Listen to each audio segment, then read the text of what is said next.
Next question है जी, it is about the depreciation methods and NPV impact. Depreciation method का NPV पे क्या इम्पैक्ट पड़ता है, ठीक है। इम्पैक्ट भी देखेंगे, डेप्रिसिएशन मेथड को भी देखेंगे। नीचे रिक्वायरमेंट में हम देखेंगे कि क्या पूछा हुआ है। लेट्स सी, पहले हम इसका सिनेरियो अंडरस्टैंड कर लें। Faisalabad based Nishat textile processing unit is installing a specialised finishing machine. एक वो फिनिशिंग मशीन को जो है वो इंस्टॉल कर रहे हैं। उसकी कॉस्ट है 12 मिलियन, ठीक है। The project life is 4 year, 4 साल की लाइफ है। कंपनी स्ट्रेट लाइन मेथड भी यूज कर सकती है 4 साल के ऊपर। स्ट्रेट लाइन मेथड में भी हम आपने ये पढ़ा ही होगा कि उसमें भी बुक वैल्यू जीरो हो जाती है। या फिर वो एक्सेलरेटेड मेथड मैकर्स यूज कर सकते हैं, modified accelerated cost recovery system, ठीक है। मैकर्स लाइक मेथड यूज करते हैं, जिसमें वो कहते हैं ईयर 1 के अंदर जो परसेंटेज होगी वो 33.33% होगी, ईयर 2 के अंदर 44.45, ईयर 3 के अंदर 14.81, और ईयर 4 के अंदर, 4 साल है ना, तो 3.41, ठीक है। तो ये उसने तीनों चीजें आपको दे दी, ठीक है।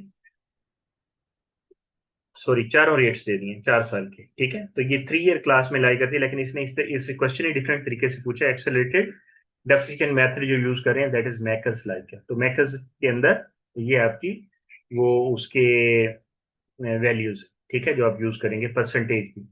और किसके ऊपर इस्तेमाल होगी, ये आपकी जो डेप्रिशिएबल कॉस्ट है उसके ऊपर ही होगी, ठीक है। Tax rate is given as 29%, और कॉस्ट ऑफ कैपिटल जो है, बिकॉज एनपीवी फाइंड करना है तो कॉस्ट ऑफ कैपिटल आपको डिस्काउंटिंग करनी होगी, that is 14%, which is basically cost of capital is R. Sometime इसे वैट लिखा हुआ होता है, समटाइम इसे हर्डल रेट लिखा होता है, ठीक है। तो these are all same things, ठीक है। हर्डल रेट भी लिखते हैं इसको। शायद में कहीं आपके एग्जाम में क्वेश्चन के अंदर शायद था भी था, हर्डल रेट, पता नहीं नाम था या नहीं था, लेकिन हर्डल रेट भी होता है, इसको हर्डल रेट कहते हैं, ठीक है। This is also called hurdle rate, discount rate, ठीक है। हर्डल रेट, डिस्काउंट रेट तो आपको पता ही है इसका। अच्छा जी, वो क्या कहता है, compute the annual depreciation under both methods. तो दोनों मेथड्स के अंदर वो कहता है फाइंड करें कि एनुअल डेप्रिसिएशन क्या होगी। तो एनुअल डेप्रिसिएशन जो स्ट्रेट लाइन मेथड के अंदर होती है, स्ट्रेट लाइन मेथड में उसका फॉर्मूला आपको पता ही होगा। क्या फॉर्मूला होता है जी स्ट्रेट लाइन मेथड के अंदर? डेप्रिशिएबल कॉस्ट, डेप्रिशिएबल कॉस्ट या acquisition cost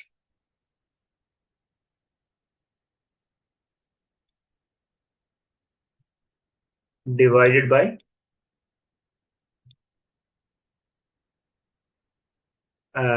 number of useful life, या यूजफुल लाइफ लिख सकते हैं, या number of useful life years लिख सकते हैं।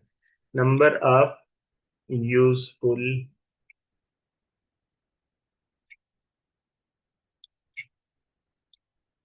लाइफ इन ईयर्स, ठीक है, इन ईयर्स। तो डेप्रिशिएबल कॉस्ट हमने यहां से देखा, इट इज 12 मिलियन जो कॉस्ट है इसकी। इसमें और कोई इंस्टॉलेशन शिपिंग कोई चीज भी मेंशन नहीं है, तो हम इसी को लेंगे। तो डेप्रिशिएबल कॉस्ट इज 12, और जो प्रोजेक्ट की लाइफ है, तो यूजफुल लाइफ इज 4 ईयर्स। तो इससे 4 से डिवाइड कर देंगे, तो every year you will have, straight line method में सेम होती है डेप्रिसिएशन हर साल के अंदर, मिलियन पर ईयर, ठीक है। एक साल में आपकी जो डेप्रिसिएशन स्ट्रेट लाइन मेथड के हिसाब से होगी, every year it will be 3 million, ठीक है। तो आपने कहा एनुअल डेप्रिसिएशन फाइंड करें बोथ मेथड्स के अंदर। दूसरे मेथड के अंदर कैसे फाइंड करेंगे, उसमें तो टेबल बनाना पड़ेगा। तो हम टेबल यहाँ बना लेते हैं, ठीक है। ये इसको ईयर कर लें, 1 2 3 4, राइट। और इसके साथ आप क्या करेंगे, डेप्रिसिएशन की जो परसेंटेज है वो लिखेंगे। परसेंटेज डेप्रिसिएशन मैकर्स की जो है वो भी यहाँ पे गिवन है, हम यहीं से लिख लेते हैं। ये 33.33% है, तो इसको मैं यहाँ पे ऐसे लिख देता हूँ। सॉरी, थोड़ी गड़बड़ हो गई, 3 की जगह कुछ और हो गया। तो इट इज 33.33, 33%, और ये 44.45%, and then is 14.81%, and then is 7.41%. अच्छा, ये हमेशा सम होगा, इसका 100% होगा, ठीक है, या फिर 1 होगा अगर डेसिमल फ्रैक्शन के अंदर आपने नंबर्स को लिखा हुआ है। और कॉस्ट की बेसिस क्या है? जो डेप्रिशिएबल कॉस्ट है वही बेसिस है। बेसिस क्या होगी इसमें? बेसिस होगी, basis for this depreciation is depreciable cost या एक्विजिशन कॉस्ट। वो कितनी है जी?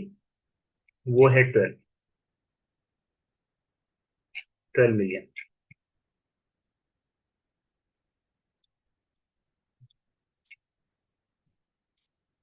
सही है, तो ये आपकी 12 मिलियन है। तो अब आप यहाँ डेप्रिसिएशन निकाल सकते हैं, 12 मल्टीप्लाइड बाई 0.3333। तो यहाँ आपके पास डेप्रिसिएशन आ जाएगी कि बेसिस तो सेम ही है, आपको हर कॉलम में सेम लिखने की जरूरत नहीं है। ये डेप्रिसिएशन की अमाउंट आ जाएगी, ठीक है, डेप्रिसिएशन की जो वैल्यू है, डेप्रिसिएशन एक्सपेंस या जो भी कह लें इसको। तो दिस 12 मल्टीप्लाइड बाई 33.33%। मैं यहाँ कैलकुलेटर ओपन करके इसको कैलकुलेट करके यहाँ पे लिखता हूँ। इट इज 12 मल्टीप्लाइड बाई 0.3333, ये आ गई 3.99 पहले साल। सेकेंड ईयर की आ गई थी आपके पास 12 मल्टीप्लाइड बाई 0.4445, तो ये आ गई 5.334। अच्छा, ये 3 डेसिमल प्लेसेस तक है, तो इसको भी 3 डेसिमल प्लेसेस तक लिख देते हैं, 5.334।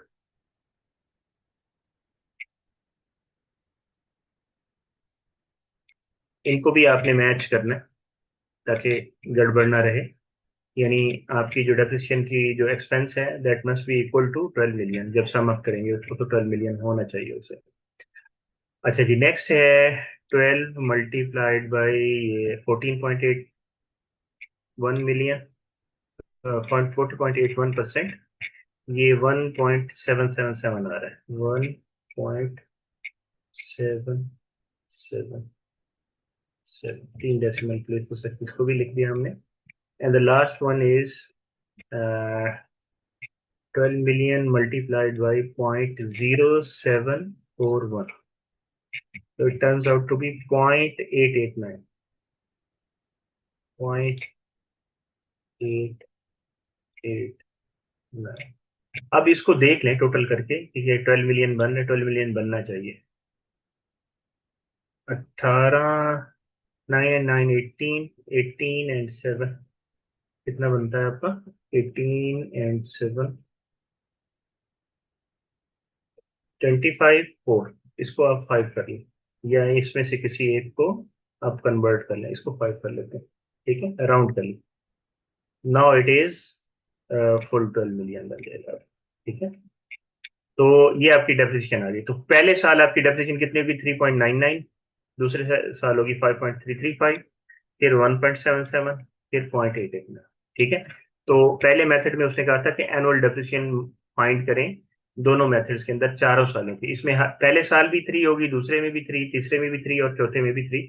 हर साल में सेम डेप्रिसिएशन आपके पास आ रही है 3 मिलियन, ठीक है, ये सेम ही रहेगी इसके अंदर। तो ये आपका फर्स्ट पार्ट हो गया। सेकंड पार्ट को अब देखते हैं हम, इसमें क्या पूछा है उसने। इसमें वो कह रहा है compute the present value of depreciation tax shield under both methods. तो कहते हैं depreciation tax field. Depreciation tax field का क्या मतलब है कि आपको डेप्रिसिएशन की वजह से टैक्स का कितना बेनिफिट होगा वो आप निकालें, ठीक है, अंडर बोथ मेथड्स। तो आप क्या करेंगे, इसको टैक्स से मल्टीप्लाई करेंगे तो उतना टैक्स आपका बचेगा, टैक्स शील्ड जो आपको मिलेगी। तो ये इस एक्सपेंस की वजह से, डेप्रिसिएशन एक्सपेंस की वजह से कितना टैक्स आपका बचेगा। तो हमने इसको इसके हिसाब से भी देख लेते हैं, इसमें तो सेम रहेगी टैक्स शील्ड भी। तो टैक्स शील्ड का क्या मतलब होता है, यानी डेप्रिसिएशन का जो भी एक्सपेंस है, डेप्रिसिएशन एक्सपेंस जो भी आ रहा है, मल्टीप्लाइड बाय, सिंपली आप टैक्स करेंगे, तो ये टैक्स शील्ड है, ये आपके पास टैक्स बच रहा है। It is simply the tax shield.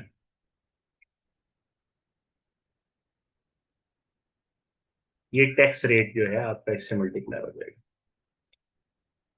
तो इसमें आपके पास डेप्रिसिएशन एक्सपेंस सब में सेम आ रहा है, टैक्स भी सेम है, 0.29 है, ये 0.29।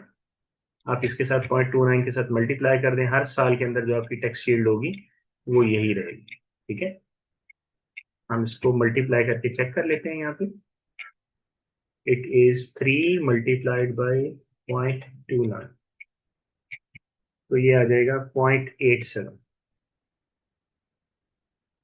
0.87 आपका बचेगा पहले साल में, 0.87 दूसरे साल में, 0.87 तीसरे साल में, under state line depreciation method. और इसमें कितना बचेगा, इसमें भी आप ऐसे ही करेंगे, ये जो डेप्रिसिएशन वाला कॉलम है, कॉलम 3, ठीक है, मैं इसको 3 कॉलम कर देता हूँ, 3 column multiplied by tax rate जो है आप इसके साथ मल्टीप्लाई कर देंगे 29% के साथ, तो यू विल फाइंड आउट कि हर साल में कितनी आपको डेप्रिसिएशन की बचत हो रही है।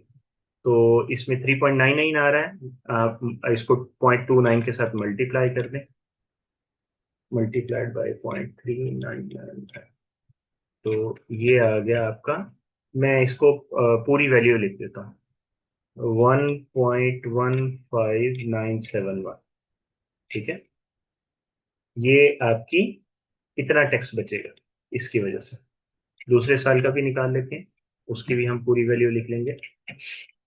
दूसरे साल का है जी 5.335 मल्टीप्लाइड बाई 0.29, आपने टैक्स के साथ मल्टीप्लाई किया, 1.5479। ठीक है, सॉरी 799 नहीं, 715, सॉरी 715, लिख लेंगे कर दी, 7।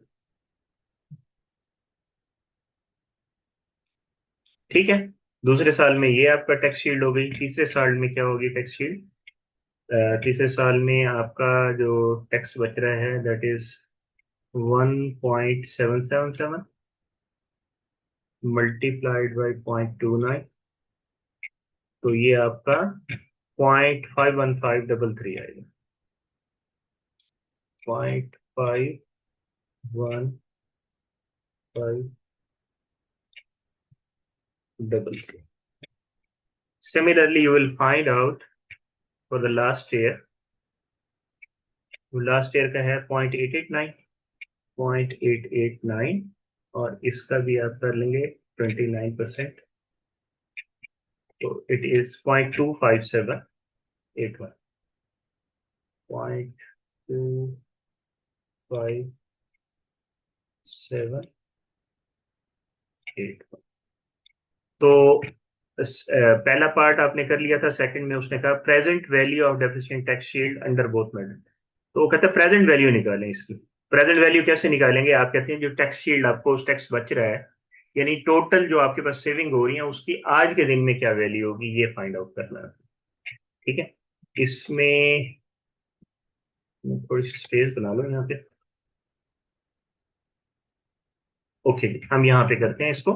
तो कहते हैं प्रेजेंट वैल्यू निकालें इसकी। तो प्रेजेंट वैल्यू निकालने का क्या तरीका होगा, प्रेजेंट वैल्यू निकालने का तरीका ये होगा, ये आपकी एक तरह से प्रेजेंट वैल्यू आप क्या बन जाएगी, डिफरेंट वैल्यूज हैं इसमें, तो आपकी डेप्रिसिएशन मेथड के अंदर तो आपका ये सेम आ रहा है ना, 0.87 इन ईच ईयर। यानी इसको मैं अगर इसको टाइम लाइन बनाऊं इसकी, तो इसकी टाइम लाइन कैसे बनेगी, टाइम लाइन इसकी कुछ ऐसे बनेगी,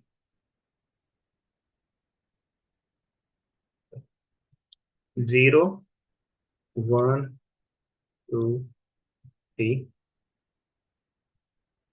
ये ईयर्स हो गए। और हर साल जो आपको स्ट्रेट लाइन मेथड के अंदर जो है, स्ट्रेट लाइन मेथड के अंदर जो टैक्स शील्ड आपको मिल रही है, that is 0.87 in each year. तो 0.87, यहाँ पे भी 0.87। तो आप देखें तो ये आपको एनुटी नहीं लग रही, ये तो एनुटी बन रही है। तो प्रेजेंट वैल्यू ऑफ एनुटी अगर आप निकालेंगे तो present value of all tax shields आ जाएगा, जितनी आपको बचत हो रही है। और प्रेजेंट वैल्यू निकालने के लिए हमें क्या चाहिए, we need the discount rate, that is also given here, this is 14%। तो ये डिस्काउंट रेट भी गिवन है, तो आप इसमें प्रेजेंट वैल्यू ऑफ एन्युटी लगा सकते हैं, क्योंकि इसमें सारी टैक्स शीट सेम है स्ट्रेट लाइन मेथड के अंदर। तो प्रेजेंट वैल्यू ऑफ एन्युटी का फॉर्मूला क्या है, कैश फ्लो, इसमें क्या बन रहा है, these are the cash flows. ठीक है, तो cash flows are like this. Discount rate आपको पता है, दिस इज 14%। मैं इसका फॉर्मूला लिख रहा हूँ, 1 - 1/1 प्लस आर होल पावर। तो एन का क्या है यहाँ पे, N is 4 here, this is N, N is 4। R आपने यहां से देखा, आर इज 14%, 0.14 है। ठीक है, कैश फ्लो सब में सेम है, कैश फ्लो इज 0.87। तो आप इसमें वैल्यूज पुट कर दें, प्रेजेंट वैल्यू इंटरेस्ट फैक्टर अगर आप टेबल से देखना चाहें तो टेबल से भी देख सकते हैं। आप इसमें वैल्यूज पुट करके इसको सॉल्व कर लें। हम क्या करते हैं कि हम इसकी टेबल में वैल्यू देखें। ठीक है, if you want to calculate, सारी वैल्यूज पुट करके कैलकुलेट कर लें। लेकिन ये पूरा जो पार्ट है, ये ये आपका इंटरेस्ट फैक्टर है ना, तो इसको हम यूं लिख सकते हैं, cash flow into present value interest factor of annuity given किस चीज के ऊपर, 14% इज द डिस्काउंट रेट, और फॉर 4 इयर्स। तो इसको आप जरा चेक कर लें, मैं यहाँ पे चेक कर लेता हूँ अपने पास। आप भी जरा इसको खोल के चेक कर लें, प्रेजेंट वैल्यू इंटरेस्ट फैक्टर का जो एन्युटी का जो टेबल है, उसको चेक कर लें, उसमें से वैल्यू आपको मिल जाएगी। मैं यहाँ लिखता हूँ वैल्यू, प्रेजेंट वैल्यू, मैं सर्च कर रहा हूँ इंटरेस्ट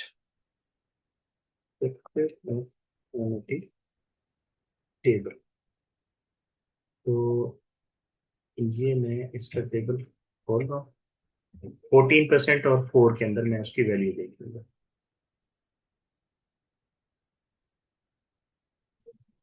हम्म,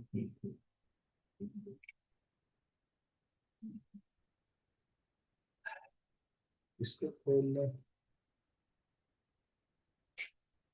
मैं अभी बताता हूँ उसकी वैल्यू क्या आती है। वैसे आप कैलकुलेट भी कर सकते हैं, पूरा कैलकुलेट कर लें तब भी आपको वैल्यू मिल जाएगी इसकी।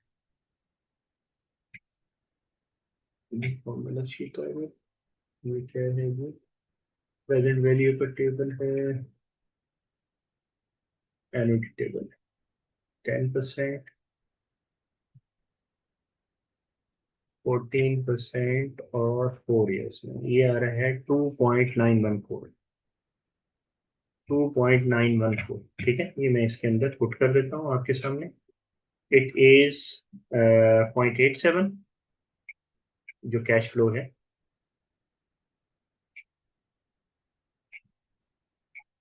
और इसकी वैल्यू जो हमने देखी, this is turns out to be multiplied by 2.914। इसको हम मल्टीप्लाई कर लेते हैं। हम कर क्या रहे थे, बेसिकली हम ये कर रहे थे, हम ये देखना चाह रहे थे कि हमें जो टैक्स बचता है वो कितना टैक्स बचता है स्ट्रेट लाइन मेथड के अंदर। ठीक है, जो डेप्रिसिएशन की वजह से जो टैक्स बच रहा है वो कितना है। तो मैं इसको फाइंड आउट कर लेता हूँ, मल्टीप्लाई कर देता हूँ, 0.87 मल्टीप्लाइड बाई 2.914। तो ये बन जाता है 2.53518 मिलियन आज के दिन में, जो मुझे इसके ऊपर डेप्रिसिएशन की वजह से जो टैक्स का बेनिफिट होगा वो तकरीबन 2.5 मिलियन का होगा। Right, got it. अभी हम इसको फाइंड आउट करते हैं दूसरे मेथड से। ठीक है, दूसरे मेथड में हमारे पास जो टैक्स शील्ड्स हैं वो गिवन है यहाँ पे। ठीक है, तो टैक्स शील्ड हम ये सॉरी,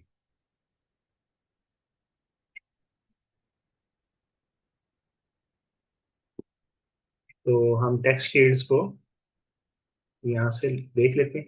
ठीक है, तो आपकी प्रेजेंट वैल्यू जो बनेगी अभी एनओटी की बजाय वो क्या हो जाएगी, अब एनओटी नहीं होगी क्योंकि तमाम आपकी टेक्स्ट शीट्स डिफरेंट है। ठीक है, तो हम उनको यहाँ पे राउंड कर लें, या तो 4 डेसिमल प्लेसेस तक कर लें, 2 तक कर लें, 3 तक कर लें, एज यू विश। ठीक है, तो present value of text sheets, तो हर टेक्स्ट शीट को आपने क्या करना है, डिस्काउंट करना। टेक्स्ट शीट्स, जो टेक्स्ट शीट्स आपको मिल रही हैं उसकी हम यहाँ पे इसी टाइमलाइन के ऊपर बना लेते हैं। तो पहले साल में जो आपको मिल रहा है टेक्स्ट शीट, दैट इज 1.5197 5। ठीक है, ये वाली वैल्यू देखें यहाँ पे नजर आ रही है। और सेकेंड ईयर में क्या मिल रही है, 1.547। मैं राउंड कर देता हूँ, इसको 2 कर देता हूँ। ठीक है, इसको देखें तो 0.5153, इसको भी राउंड कर दिया 4 डेसिमल प्लेसेस पे, इसको कर देते हैं 0.2578। ठीक है, इसको भी 4 प्लेसेस पे आपने कर दिया। अब आप इसकी जब वैल्यू निकालेंगे तो ऐसे ही निकलेगी ना, तो कैश फ्लो ऊपर आ जाएगा, कैश फ्लो 1, जो टैक्स शीट का कैश फ्लो। ठीक है, और नीचे जो भी डिस्काउंट रेट होगा उसकी पावर 1। सेकंड वाले को करेंगे तो कैश फ्लो 2,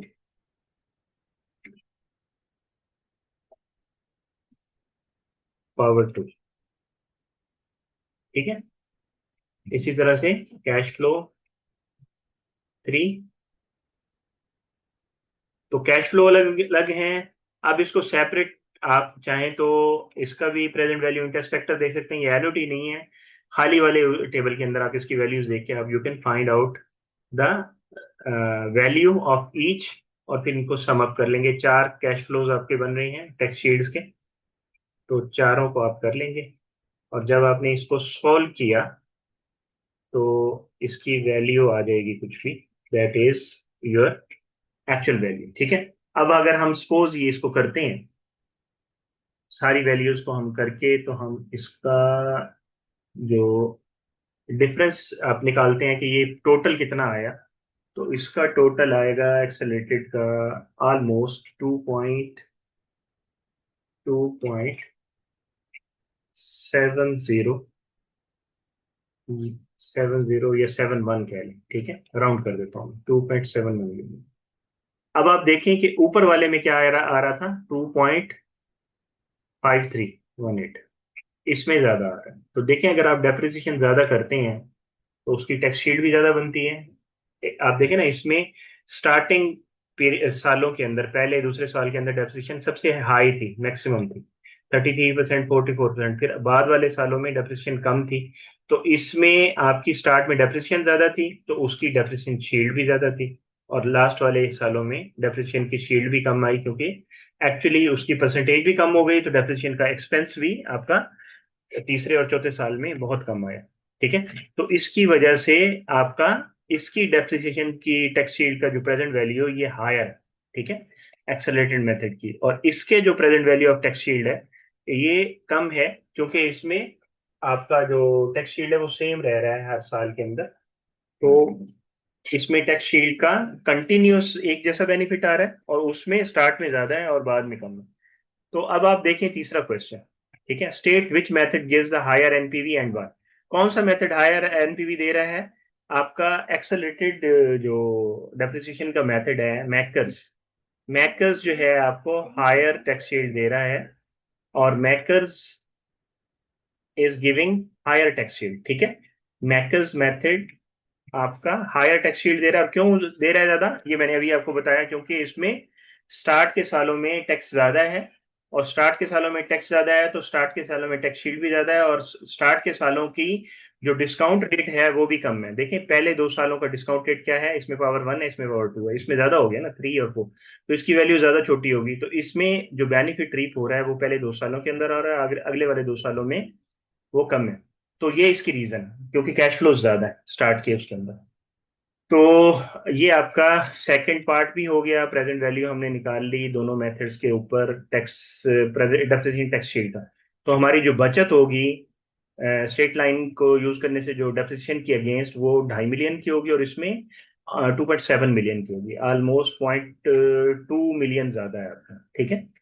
तो इसी इसकी रीजन यही है कि इसमें स्टार्ट के सालों के अंदर एक्सेलरेटेड डेप्रिसिएशन है, ज्यादा डेप्रिसिएशन होती है। ज्यादा डेप्रिसिएशन होती है तो ज्यादा टैक्स शील्ड मिलती है, और ज्यादा टैक्स शील्ड मिलती है तो क्योंकि शुरू के सालों में तो उसका डिस्काउंट रेट भी कम होता है, तो उसकी वैल्यू कंपैरेटिवली कम तो होती है, लेकिन ज्यादा कम नहीं होती, डिस्काउंट ज्यादा नहीं होती, ठीक है। तो ये रीजन है इसकी। तो ये आपका पार्ट 2 भी हो गया, पार्ट 3 भी हो गया। अगर आपका कोई क्वेश्चन है तो पूछें। If you have any questions, do ask the question.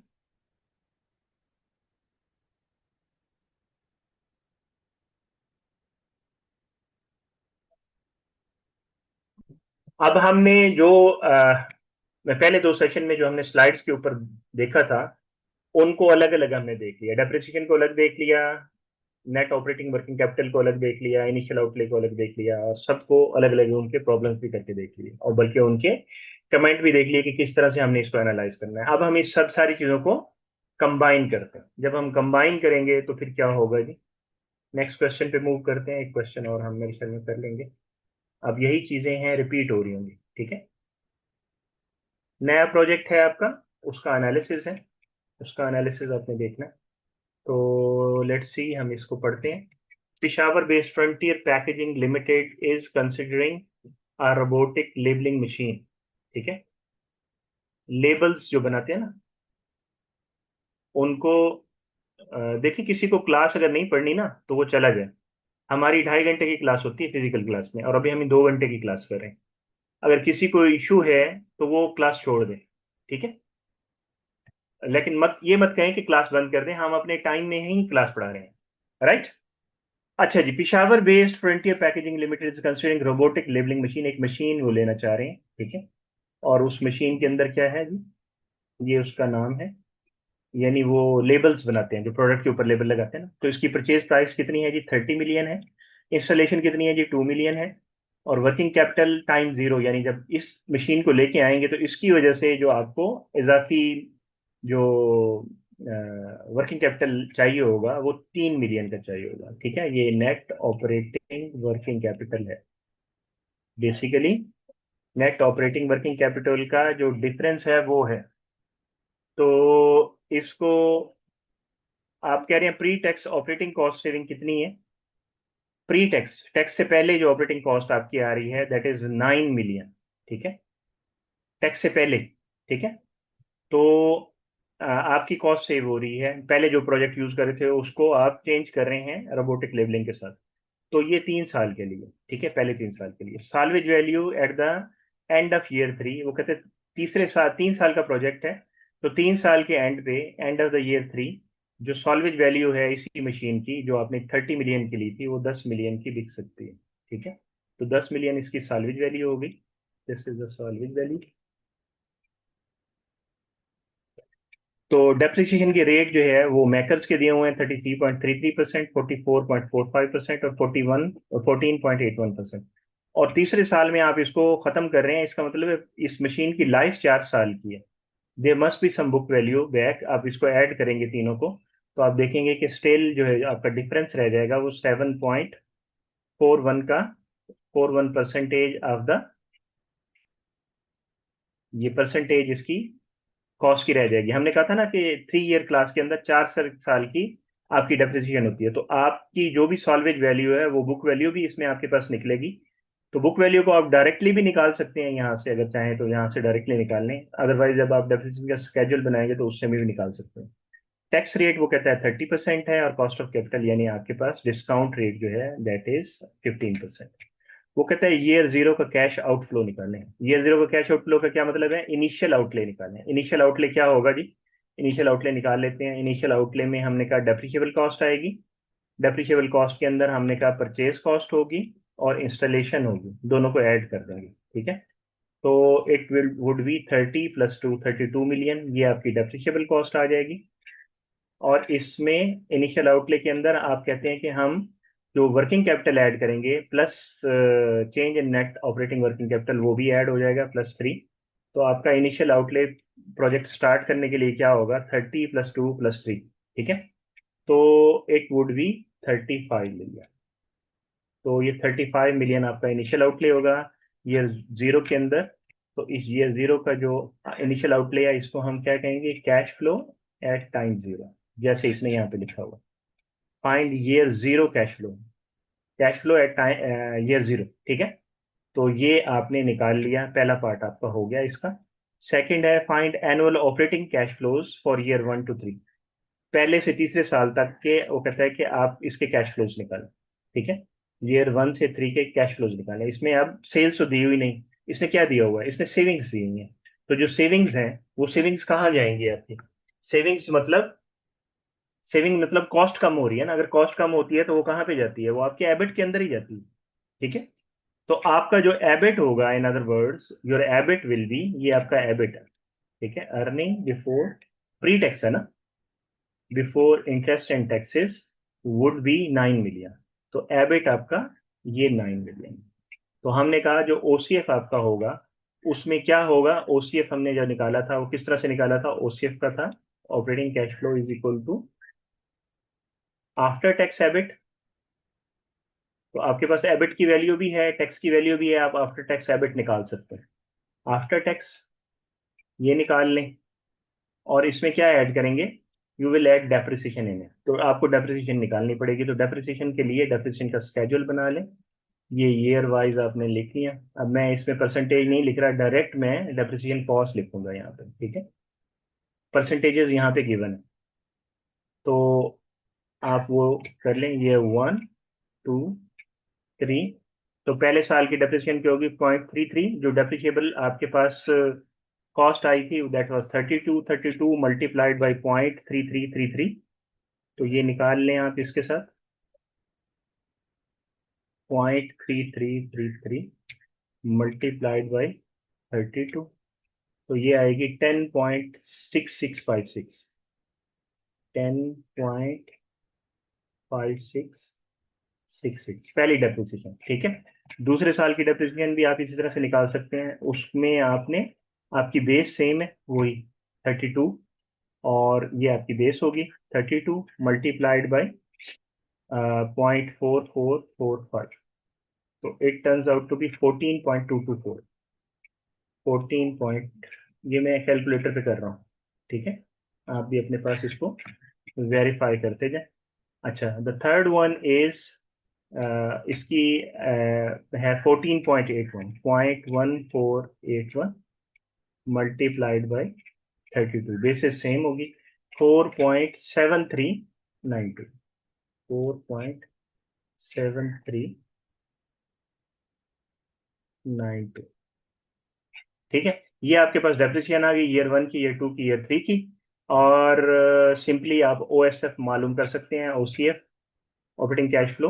Operating cash flow में आप देखें और ईयर 1 क्या होगी। अब आफ्टर, अच्छा इसमें ये तो सेम है, आपका एबिट आफ्टर टैक्स तो सेम है। तो ये एबिट आफ्टर टैक्स निकाल लें आप। एबिट आपका 9 मिलियन है, टैक्स आपका 30% है, तो 30% है तो 1 माइनस 0.3 होगा, 0.3। तो मतलब ये मल्टीप्लाई हो जाएगा 9 इंटू 0.7 से, 1 माइनस 0.3 0.7, तो इट विल बी 6.3 मिलियन, ठीक है, आफ्टर टैक्स। तो इसमें ये डेप्रिसिएशन ऐड करते जाएं, ये आप, मैं यहाँ पे लिख देता हूँ, EBIT after tax, after tax ये सेम है, और इसमें आप ऐड करते जाएंगे इसको, ठीक है। ये आपका 6.3 है सबका, 6.3, 6.3, 6.3।